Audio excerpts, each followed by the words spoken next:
Good afternoon, everyone. Now, can anyone tell me, if imagine this is a canvas, a white canvas, and nothing more than that, and I just paint this entire thing black, because black seems to be someone's favorite color, multiple people's favorite color today. So imagine I paint this entire canvas black.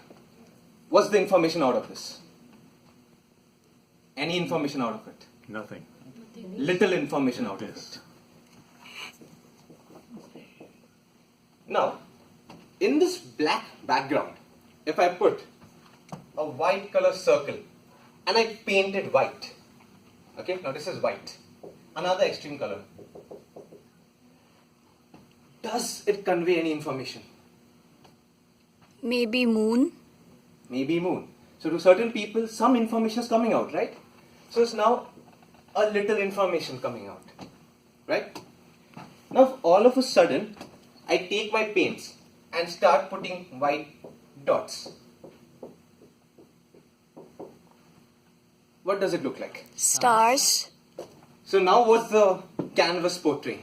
Night. Sky. A night, right? Yeah. A night sky. So right now the A goes, more information comes in. So what is the basic definition between a canvas and paint? A famous analogy, not brought forward much, is that the paint is you, the canvas is the podium, and you speak when you're on the stage, not standing in front of your lectern. I know it's a bit weird analogy, but just look at yourself as the colors and the stage as a canvas.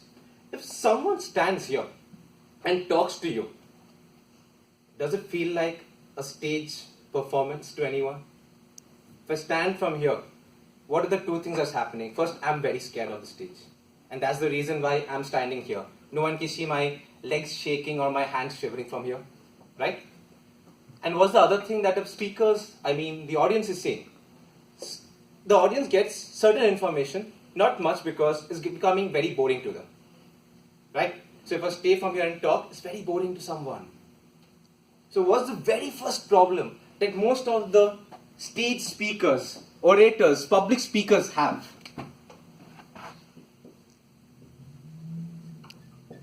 Standing behind this lectern. And what is the next major progress a speaker can have from the lectern? So say I'm standing behind the lectern for a long time. I've given 10 speeches from here. I'm sure by the end of the 10th speech, I'm pretty comfortable standing here. By now, my leg shivering or my hand movements, all the gibberish are gone, hopefully. My English is a bit more refined staying here. So what will the person next do? Standing here, the next thing that I will try to improve my public speaking is use my hands now. So if I'm talking about, say, some meeting, why is this presentation not happening properly? Can we see that from this graph, no meaning is coming out? You see, I'm trying to use my hands now. But I'm not still leaving this boundary. I'm still stuck here, right? So the second important progress for anyone will be the body movements. That too, standing from here. Now you guys have spoken multiple times. If this is my stage 2 problem, standing from here and trying to come to body movements, what do you think is my next progress as a public speaker will be? I was here. Move towards this side a little bit. Move towards this side a little bit. Means come to the stage more. Right? Nothing more than that. Now if I'm on the stage, I will be using the same voice techniques because I've practiced that many times.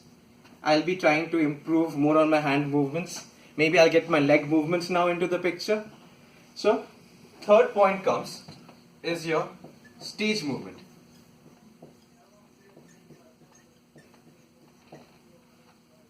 If you see, till now, this was the empty canvas. Every step I took to come from there to here was nothing more but giving from little information to a little information to more information.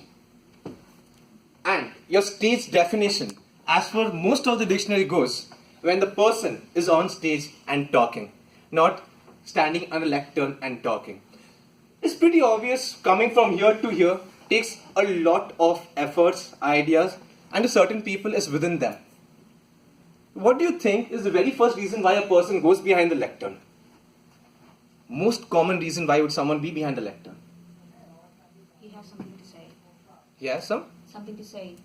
No, I mean, he could have come on the stage and spoken, but why is he standing behind the lectern? Stage fear. Stage fear. So if stage fear is the issue, a person goes behind lectern. What all can the person do to overcome the stage fear? What are the common things that you have heard till now? Some common techniques. For example, I heard one of the techniques says you hold a pen in your hand and you're trying to focus your entire nervousness into this pen, which I am doing right now. So, this is one technique. What can be other techniques? You have your content with you. You know what you're speaking, right? You know your English is decently good enough, you're on the stage. So what could be one important movement? Practice it on stage. Practice it on stage when no one is there so that you know your body movements are perfect, right? That is also one more way. Another most important thing that I really feel after talking with most and experiencing myself is stop thinking that you are on stage in front of a public. You rather think it's a small seminar you're giving, your marks is into it, your presentation is going on, bad presentation equal to bad marks, you lose your marks, your grade goes down. It's a very simple way. My friends have done it, it works for them. So you see, if fear is out, you know your content, your stage movement is proper, then you're giving a good speech. But tell me one thing, if I stand here and randomly talk, so it's a beautiful night, a beautiful day, I went out for shopping, then I went out there, here, I'm saying some gibberish right now, trying to get your attention and walking on the stage. Was any meaning conveyed? No. It's something like a painting, this circle also black in color, nothing more than that, right? So, very important thing on stage movement.